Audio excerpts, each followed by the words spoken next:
शलजम के फ़वाइद।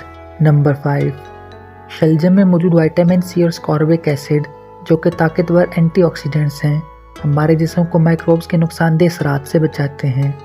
और इसमें मौजूद विटामिन सी हमारे क़ुव्वत मुदाफ़त के निज़ाम को भी मजबूत बनाता है। नंबर 4, शलजम स्मोकर्स में विटामिन ए की कमी को पूरा करता है और फेफड़ों की सोजिश और एम्फाइसमा जैसी फेफड़ों की बीमारियों से बचाता है। नंबर 3, शलजम कैल्शियम और पोटाशियम से भरपूर होता है जो हमारी हड्डियों को मजबूत बनाने और कनेक्टिव टिश्यूज़ की प्रोडक्शन में मददगार है और हमें ऑस्टियोपोरोसिस और अर्थराइटिस से बचाता है। नंबर 2, शलजम में ओमेगा 3 फैटी एसिड और विटामिन के पाया जाता है जिस्म की सोजिश और कोलेस्ट्रॉल लेवल को कम करता है। नंबर 1, शलजम में विटामिन बी कॉम्प्लेक्स होता है जो हमारे बॉडी की प्रॉपर फंक्शनिंग और हार्मोनल प्रोसेस को बेहतर बनाता है और हमारे मेटाबॉलिज्म को हेल्दी करता है।